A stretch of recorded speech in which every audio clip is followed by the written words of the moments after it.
நண்பர்களே, இந்த வீடியோ யார் மனதையும் புண்படுத்தும் நோக்கத்தில் எடுக்கப்பட்டதல்ல. இது ஒரு முற்றிலும் பொழுதுபோக்குக்காக எடுக்கப்பட்ட வீடியோ. அதனால உங்க வீட்டு பிள்ளையா நினைச்சு எல்லாரும் என்னை மன்னிச்சிருக்கேன். Back to another roast video. இந்த roast video நம்ம subscribers எல்லாமே ரொம்ப நாளாவே கேட்டுட்டு இருந்தாங்க.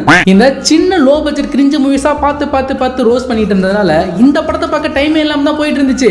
அப்படிங்களா? ஆனா ஜஸ்ட் இப்ப ஒரு 6 மணி நேரத்துக்கு முன்னால தான் இந்த ரீல்ஸை பார்த்தேன்.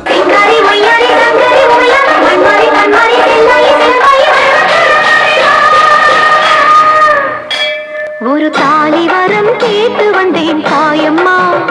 ஆனா இந்த ரீல்ஸை பார்த்ததுனால என்னவோ தெரியல, ஒரே புஷ்பா மூவி ரீல்ஸாவே வந்துட்டு இருந்துச்சு.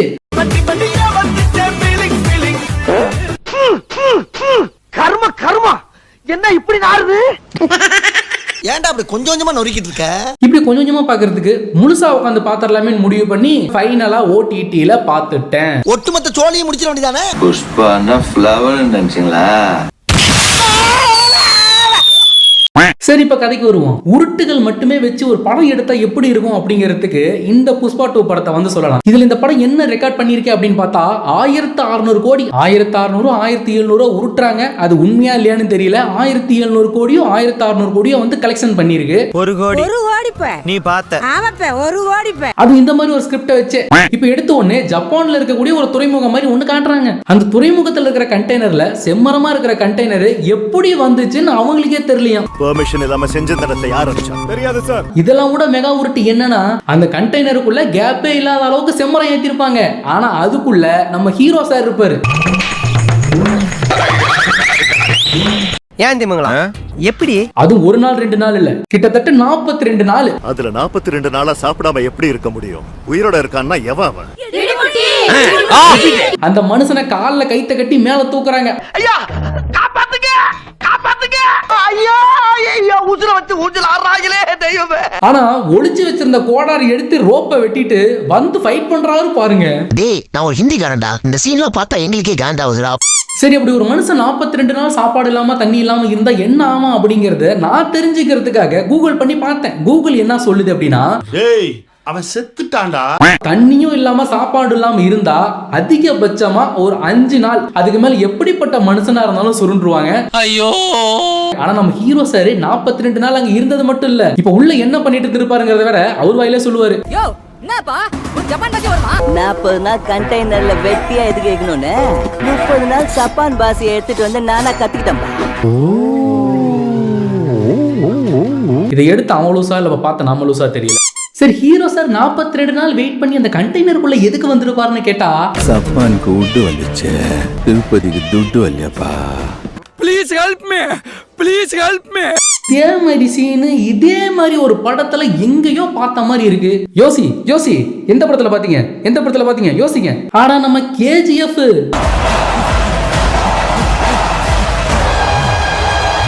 டேய், ஆல்ரெடி நீங்க பார்ட் 1 KGF பார்த்து தான் இன்ஸ்பயர் ஆகி எடுத்தீங்கன்னு பார்த்தா பார்ட் 2க்கு KGF இன்ஸ்பிரேஷனா? இவனுங்க ஸ்கிரிப்ட்ல தான் லாஜிக் இல்லன்னு பார்த்தா ஃபைட்டும் லாஜிக் இல்லாம தான் எடுத்திருப்பாங்க.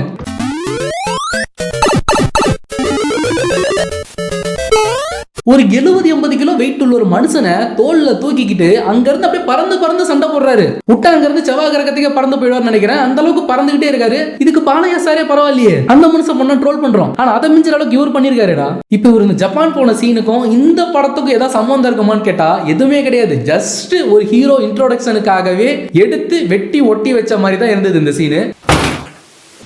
மனுஷன் எவ்வளவு கஷ்டப்பட்டு மாறு வேஷம்லாம் போட்டு அந்த செம்மரக்கட்டையை பிடிக்க போனா அங்கேயும் ஒரு லாஜிக் மிஸ்டேக். பொதுவும் ஒரு இடத்துல மழை பெஞ்சதுன்னா அந்த இடத்துல இருந்து இன்னொரு இடத்துக்கு டிராவல் பண்ணும்போது குறைஞ்சது ஒரு 5 கிலோமீட்டர் டிஸ்டன்ஸ்லயாவது அந்த மழை வந்து இந்த இடத்துக்கும் அந்த இடத்துக்கு வந்து டிஃபரெண்ட் ஆகும். ஆனா இங்க என்னன்னா ஜஸ்ட் ஒரு 5 அடி அந்த இடத்துல மழை பெஞ்சிட்டு இருக்கும், அங்க இருந்து ஒரு 5 அடி கூட போயிருக்க மாட்டான். ஆனா அந்த இடத்துல பார்த்தா மழையே இருக்காது. இப்ப அந்த மனுஷன் அவ்வளவு கஷ்டப்பட்டு அந்த செம்மரக்கட்டையை பிடிச்சா ஹீரோ சார் அந்த ஸ்டேஷனுக்கு போய் ஸ்டேஷன்ல இருக்கிற எல்லா போலீஸ்காரங்களையும் விலைக்கு வாங்கி அவங்கள வெளியில கூட்டு வந்துடுறாரு. டே, காலங்காலமா இந்தியன் சினிமாவில் 25 வருஷமா இதை தாண்டா வில்லன்ஸ் பண்ணிட்டு இருக்கானுங்க. வில்லனோட ஆள் யாராவது போலீஸ் பிடிச்சிட்டு போயிட்டாங்க அப்படின்னா வில்லனோட ஹெட்டே அந்த இடத்துக்கு வந்து அங்க இருக்கிற போலீஸ்க்கு லஞ்சத்தை கொடுத்து அந்த ஆளை வெளியில கூட்டு போயிடுவாங்க. இது காலங்காலமா இந்தியன் சினிமாவில் எல்லா வில்லன்ஸும் பண்ணிட்டாங்க. அதே கொண்டு வந்து இப்ப ஹீரோ சார பண்ண வச்சிருக்காங்க. இப்ப அடுத்ததா இந்த படத்தோட ஹீரோயின் ஸ்ரீவல்லி, அதாவது நம்ம நேஷனல் கிரஷ் ராஸ்மிகா, அவங்க பார்ட் 1ல தான் அந்த சாமிங்கிற பாட்டுக்கு போட்ட ஸ்டெப்பை வச்சு போற ஸ்டேஜ் எல்லாம் ஆடி கிரிஞ்சி பண்ணிட்டு இருந்தாங்கன்னு பார்த்தா இந்த படத்துலயும் திரும்ப ஒரே விஷயத்தையே பண்ணி கிரிஞ்சி பண்ணிட்டு இருக்காங்க. ஓடும் வாங்க போவா, அப்பதான் நல்லா இருக்கும். ஏத்தி விட்டு சிவ்னு ஆகும்யா, வாயா வாங்க போவா. ஏன் காலங்காத்தால கால் போச்சல கால புச்சால ஃபீலிங்ஸ் ஆயிருமா? ஹீரோ சார் தெரியாதனமா அவங்க மேல உரைச்சிட்டாலே அவங்களுக்கு ஃபீலிங்ஸ் வந்துடும். ஏதாவது ஒரு சீன்ல ஃபீலிங்ஸ் வந்தா பரவாயில்லடா. இவரோட ஒய்ஃப் கேட்டதுக்காக சிஎம் கூட சேர்ந்து நீ என்ன சொல்ற? சிஎம் கூட சேர்ந்து போட்டோ எடுக்க போவாரு. ஆனா இது புதுசா இருக்குனே, புதுசா இருக்கு. ஆனா அந்த சிஎம் என்ன பண்ணுவாரு, நீ ஒரு கடத்தல்காரன்டா, என்ன வீரி வந்து என் கூட சேர்ந்து போட்டோ எடுக்க வருவ, அதெல்லாம் முடியாது போடா அப்படின்னு சொல்லி விரட்டிடுறாரு. இதுல டென்ஷன் ஆன ஹீரோ சார் என்னையா விரட்டுறா, இருடா சிஎம்ஏ மாத்துறேன் அப்படின்னு சொல்லிட்டு அவர் கூட ஒரு மினிஸ்டர் கேரக்டர் வருவாரு. நீ சிஎம் ஆயிடு, நான் உன்னை சிஎம் ஆக்கிடுறேன் அப்படின்னு சொல்லிட்டு போயிடுறாரு. இப்போ ஒரு சிஎம் ஆகணும்னா நிறைய பணம் தேவைப்படும்ல, அதனால என்ன பண்றாருன்னா ஒரு 2000 டன்னு, எப்படி ஒரு டன்னு 2 டன் இல்ல, ஒரு 2000 டன்னு செம்மரத்தை அங்க இருந்து கலெக்ட் பண்ணி துபாய்க்கு டெலிவரி பண்ணணும். சொல்ல போனா இதுதான் அந்த படமே. அந்த 2000 டன் எப்படி டெலிவரி பண்றாரு, இவரை சிஎம்மா மாத்துறாராங்கிறதா படமே. இதை மட்டுமே படமா எடுத்தா நல்லா இருக்காதுன்னு இதுல வந்து ஃபேமிலி என்டர்டைன்மெண்ட், எமோஷன்ஸ், ரொமான்டிக், அப்புறம் அந்த ஸ்டார்டிங்ல கூட ஒரு சில கிரிஞ்ச் எல்லாம் வந்தது. அந்த மாதிரி நிறைய கிரிஞ்சஸ் ஒன்னா சேர்த்து இது ஒரு படமா வந்து கொடுத்துருக்காங்க. இப்போ இந்த மீட்டிங் நடந்துட்டு இருக்கும் போதே நம்ம நேஷனல் பிரஸ் இருக்காங்கல்ல, அவங்களுக்கு ஃபீலிங்ஸ் வந்துருது.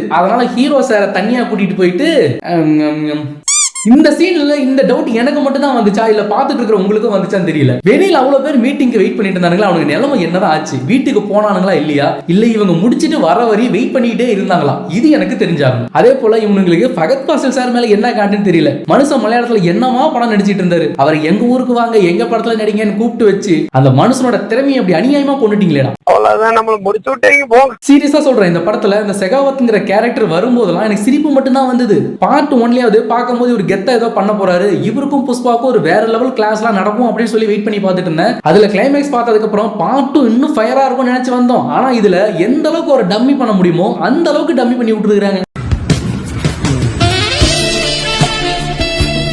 சரி, இதுக்கப்புறமாவது பெருசா ஏதாவது கிளாஸ் நடக்கும், ஹீரோ வந்து எந்த இடத்துல டவுன் ஆவார் அப்படின்னு பார்த்தா திரும்பவும் ஃபகத் ஃபாசில் சார் டம்மி ஆக்கிறதுக்கு என்ன பண்ணணுமோ அதை கச்சிதமா பண்ணி வச்சிருக்காங்க. பத்தாததுக்கு அந்த 2000 டன் சரக்கையும் லாரிங்கல்ல ஏத்திக்கிட்டு ரோடு வழியா போனா பிடிச்சிருவாங்களேன்ட்டு 6 வழியா போறாங்க. இத்தனை கிலோமீட்டருக்கு ஒரு லாரி, எத்தனை லாரி அந்த இடத்துல டிராவல் பண்ணி போற அளவுக்கு அந்த அளவுக்கு சமமா இருக்கிற ஆறு எதுன்னு எனக்கு தெரியல. பொதுவா ஆறுனா எப்படி இருக்கும்னா ஒரு குறிப்பிட்ட தூரம், ஒரு 500 மீட்டர் இல்ல ஒரு 1000 மீட்டருக்கு மட்டும்தான் அந்த இடம் வந்து கொஞ்சம் சமமா இருக்கும். அதுக்கப்புறம் வந்து திடீர்னு எந்த இடத்துல வந்து டவுன் ஆகுது, எந்த இடத்துல வந்து பாறைங்க நிறைய வருதுங்கிறதே தெரியாது. அந்த ஆறுல இத்தனை லாரி இறங்கி போயிட்டு இருக்கான், இத்தனை வண்டி அந்த ஆறுல போச்சுங்கிறதே நம்மளால பொறுத்துக்க முடியல. இதுல போலீஸ் கண்ணுல மண்ணை தூவறதுக்கு அத்தனை செம்மர கட்டியும் வெட்டி மாட்டு வண்டியா செஞ்சு எடுத்துட்டு போயிருப்பாரு. செம்மர கட்டி அவனுக்கு வாங்கிட்டு போறதே செம்மர கட்டியை வச்சு இந்த கிட்டாரு, வயலின் இந்த மாதிரிலாம் செய்வாங்கன்னு சொல்லி பார்ட் 1லயே சொல்லியிருப்பாங்க. அந்த மரத்தை இவனுங்களே வெட்டி மாட்டு வண்டியா செஞ்சுட்டாங்களே, இப்ப இதை வச்சு வாங்கிட்டு போறவன் என்ன செய்வான்?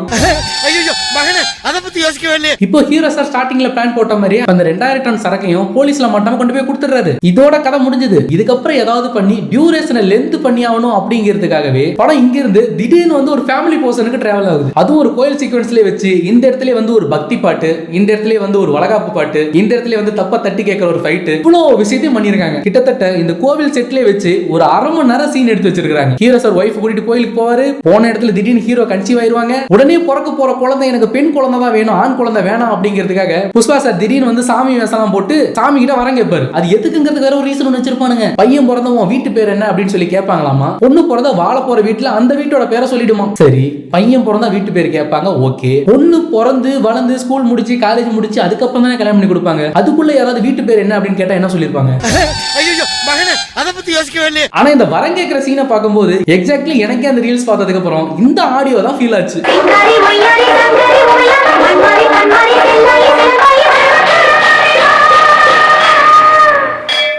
ஒரு தாலி வரம் கேட்டு வந்தேன் தாயம்மா. ஆனா நல்லா இருந்துச்சு. அவங்க மிஸ்ஸஸும் எமோஷனல் ஆகி அதுக்கு ஒரு சாங் வைக்கிறாங்க. அதாவது ஒரு சாங் முடிஞ்சு அடுத்த சாங்குக்கு கேப்லாம் கிடையாது, அடுத்து 1 நிமிஷத்துல அடுத்த சாங்கும் வருது. இப்போ இந்த சாங் முடிக்கிறதுக்குள்ள ஒரு ஃபைட் சீக்வன்ஸ் வேற. ஆனா இந்த 3 மணி நேர படத்தை உட்காந்து பார்க்கணும்னா இந்த 3 நிமிஷம் ஃபைட் சீக்வன்ஸுக்காகவே பார்க்கலாம். அந்த அளவுக்கு குறிப்பா இந்த போர்ஷன் மட்டும் எனக்கு பிடிச்சிருந்துச்சு. மற்றபடி ஹோல் படமும் அப்படி தள்ளி வச்சுட்டு இந்த பர்டிகுலர் போர்ஷன் மட்டும் பார்க்கலாம். இப்போ இதுவும் முடிஞ்ச உடனே ஹீரோ சார் ஸ்டார்டிங் ஒரு பிளான் போட்டாரு பாத்தீங்களா, அந்த மாதிரி சிஎம் மாத்திடுறாரு. யாருக்காக ஒரு சிஎம் மாத்தினாருன்னு பார்த்தா அவர் ஒய்ஃபுக்காக. அவர் ஒய்ஃப் வந்து சிஎம் கூட வந்து ஒரு போட்டோ எடுத்துக்கணும்னு சொல்லி ஒரு வார்த்தை சொல்லியிருப்பாங்க. அந்த வார்த்தையை காப்பாத்துறதுக்காக இந்த அளவுக்கு பண்ணி இவ்வளவு கஷ்டப்பட்டு அவரை சிஎம் ஆக்கி இருப்பாரு. இதுவும் இதுக்கு முன்னால எந்த படத்துலயும் பார்த்தா மாதிரி இருக்குது. டேய், இது KGF 2டா. அதுல வந்து அவர் அம்மாவுக்காக அவ்வளவு பண்ணுவாரு, இதுல வந்து ஒய்ஃபுக்காக இவ்வளவு பண்ணிருக்காரு. அதுல அம்மா, இதுல ஒய்ஃப், அவ்வளவுதான். ஆனா அதுல வந்து அம்மாவுக்காக ஏன் பண்ணாருங்கிறத ஒரு டெப்தோட காமிச்சிருப்பாங்க. அது வந்து நம்ம பாக்குறதுக்கு நம்மளால வந்து ஏத்துக்க முடிஞ்சது. சரி, அம்மாவுக்காக இவ்வளவு பண்றான் அப்படிங்கிற மாதிரி. இது வந்து கேஷுவலா சிஎம் கூட சேர்ந்து நீங்க போட்டோ எடுக்கணும்னு சொன்னதுக்காக உடனே பண்ணிடலாமா அப்படின்னு சொல்லிட்டு சிஎம் சேஞ்ச் பண்ணு அப்படின்னு சொல்லிட்டு கேஷுவலா மாத்திடுறாங்க. பண்றாராமா. எனக்கு தெரிஞ்சு இந்த புஷ்பா 2 பார்ட் 3 வரணும்னா அதுக்கு KGF பார்ட் 3 ரிலீஸ் ஆகணும். அது ரிலீஸ் ஆனாதான் அதை வச்சு ஒரு கான்செப்ட புடிச்சு அந்த படத்தை வந்து டிராவல் பண்ண வைப்பாங்க. இப்ப சிஎம் ஹீரோ சார் கையில இதுக்கப்புறம் அவருக்கு எதிரிகளும் கிடையாது. படம் இதோட முடிஞ்சதுன்னு பார்த்தா இந்த கோயில்ல ஒருத்தன் பொண்ணுகிட்ட பிரச்சனை பண்ணான் பாத்தீங்களா, அவன் திடீர்னு மறுபடியும் ரீஎன்ட்ரி கொடுத்து அந்த பொண்ணை கடத்திட்டு போயிடுறான். அந்த பொண்ணை கண்டுபிடிக்கிறதுக்காக நம்ம ஹீரோ சார் என்ன பண்றாருன்னா ஸ்டேட்டே வந்து திரும்பி பார்க்குற அளவுக்கு ஒரு பந்த் ஒன்று நடத்துறாரு. பார்ட் 1லயாவது இவன் வில்லன் அப்படின்னு சொல்லி காமிச்சிருப்பாங்க. அதுக்கப்புறம் கொஞ்ச நேரம் கழிச்சு கதை டிராவல் ஆகும்போது அவரு கிடையாது, அவரோட பெரிய வில்லன் இருக்காரு அப்படிங்கிற மாதிரி காமிச்சிருப்பாங்க. ஆனா இதுல யாரு வில்லன்னே நீங்க கண்டுபிடிக்க முடியாது. திடீர்னு வில்லன் ஒருத்தன் வருவான், திடீர்னு அவனை ஹீரோ சார் அடிச்சு ஓட விடுவாரு, அப்புறம் அடுத்து வில்லன் வருவான் அடிச்சு ஓட விடுவாரு. இதுதான் படம் ஃபுல்லாவே நடக்குது. சாமி கிட்ட போட்ட ஃபைட்டாவது கொஞ்சம் ஓரளவுக்காவது நம்புற மாதிரி இருந்தது. ஆனா இதுல என்ன பண்றாருன்னா ஹீரோ சார் கையும் காலும் கட்டி போட்டு பறந்து பறந்து வாயில கடிச்சே ஒரு 100 பேருக்கு மேல கொள்றாரு. இந்த சீன்லாம் பார்த்து முடிக்கும் போது எனக்கு இன்னொன்னு தோணுச்சு, இதே சீனை நம்ம சூர்யா சாரோ விஜய் சாரோ அஜித் சாரோ பண்ணிருந்தா தமிழ்ல இது எந்த அளவுக்கு ஒரு ட்ரோல் மெட்டீரியல் மாறி இருக்கும். ஆனா இதே வேற ஹீரோ பண்ணா ஏத்துக்கிறாங்க, நம்ம ஹீரோ பண்ணா ஏத்துக்க மாட்டாங்க. அது ஏன்னு தான் எனக்கு இன்னும் தெரியல. சொல்ல போனா இதுல பார்த்த சீன்ஸை விடவே கங்குவா நல்லா தான் இருந்துச்சு. நான் இப்பயும் சொல்றேன், இதுல பார்த்த சீன்ஸ் விட கங்குவா நல்லா தான் இருந்துச்சு. கங்குவா நானே நல்லா இல்லன்னு சொல்லி தான் ரோஸ்ட் போட்டேன். ஆனா கங்குவா புஷ்பா 2 கேட்டா எனக்கு கங்குவா தான் பெஸ்டா தெரிஞ்சது. சரி இந்த கர்மலாம் முடிஞ்சிருச்சு, இப்பயாவது படத்தை முடிக்கணும்னு கேட்டா அதுக்கப்புறமா பார்ட் 3க்கு ஒரு லீடு வேற கொடுத்து படத்தை முடிச்சிருப்பாங்க. நான் கேரண்டியா சொன்ன மாதிரி KGF 3 வந்தாதான் புஷ்பா 3 வரும். இது மாதிரி மெகா பட்ஜெட்ல எடுத்து கதையில கோட்டை விட்ட நிறைய படங்களோட ரோஸ்ட் வீடியோ நம்ம சேனல்ல நீங்க தொடர்ந்து பார்க்கிறதுக்கு நீங்க செய்ய வேண்டியது லைக் பண்ணுங்க, கீழே வந்து சப்ஸ்கிரைப்னு ஒரு பட்டன் இருக்கு, சப்ஸ்கிரைப் பண்ணிக்கோங்க, பக்கத்துல ஆல்னு ஒரு சிம்பிள் இருக்கும் அதையும் கொடுத்துக்கோங்க. திரும்ப இதே போல இன்னொரு இன்ட்ரெஸ்டிங் வீடியோட உங்க எல்லாரையும் சந்திக்கிறேன். This is Vijayakumar signing off. Bye.